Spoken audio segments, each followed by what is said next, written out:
Welcome to Scriptural Snapshot, brought to you by Living Faith Ministries in Kaiser, West Virginia, where we bring the living Word of God into your life. I'm Pastor Gordon Brubaker. We're studying a prophecy that came to us on September the 18th of last year of 2022.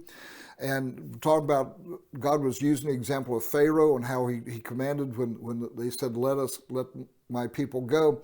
And Pharaoh got upset at it, and he said, okay, I'm going to make you make bricks without straw. And God said, quote, but again, all this did was solidify my people, that they would call on my name and gather together. And so this is what's going on right now in the supernatural, declares God. And that is that the church is gathering together. The true church is gathering together. There's a separation of sheep and goats going on right now. And you can see it by how the church responds and by how you respond as a believer, whether you are going to be part of Israel or part of Pharaoh shutting down Israel.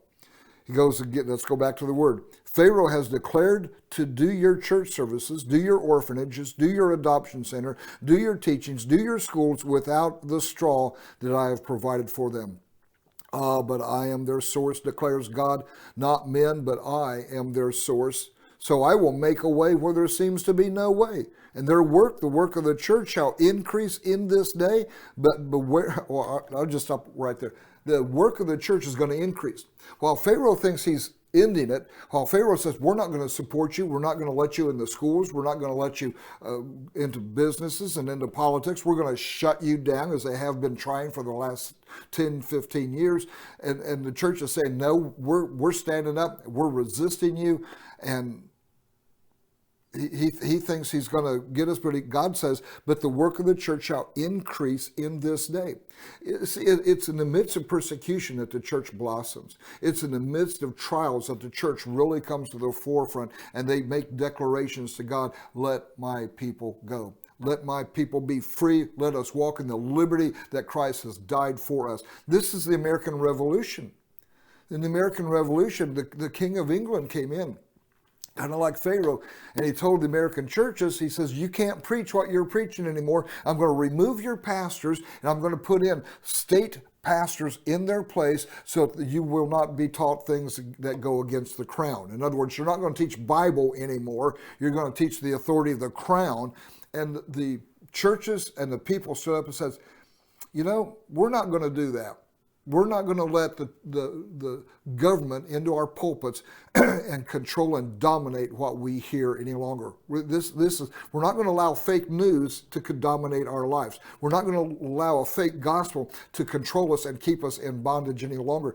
And this is why God is saying, because of the persecution, revolution broke out in the United States. We became a free sovereign nation. In the same way, the church is breaking out, just like Israel did from Egypt, into a free country, into a free nation, of people that belong to God. And that's what's going on right now. We're seeing the church gather together. And God says the work of the church shall increase in this day.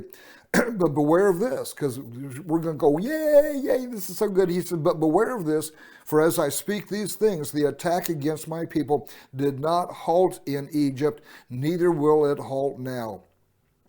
In other words, Pharaoh didn't quit just because Israel stood up. He didn't just say, oh gosh, I thought I had you. He didn't say, oh darn, I wish I'd pressed a little bit harder. You know, there's people, even with the lockdown, and they know now that it didn't work. It didn't limit COVID.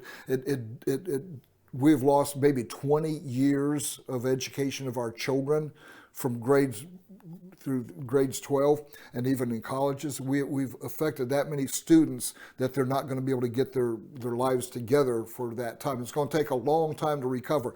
Businesses are out of business. And all this, and yet they're saying, well, we did it wrong the first time.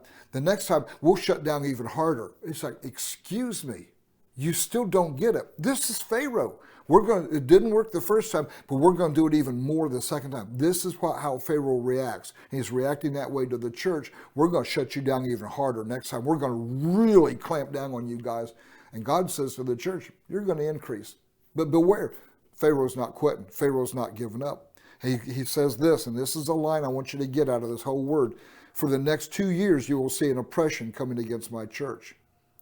For the next 2 years. There's going to be oppression coming against the church. This isn't over yet. Just because we're declaring things doesn't mean it's over yet. To declare these things is still to put a spotlight on yourself. It is still making everything available that it's out there. These messages that I've been preaching for the last 6 weeks, we're putting ourselves out there. We're putting ourselves on point. We're putting ourselves, we will obey God, not Pharaoh. We're putting ourselves on point. They can do whatever they want to us, but the work of the church will continue, and God will be exonerated, and we will show Pharaoh. And there's more word to come about what's going to happen to Pharaoh. You need to tune in the coming days. I'm Pastor Gordon Brubaker. God bless you.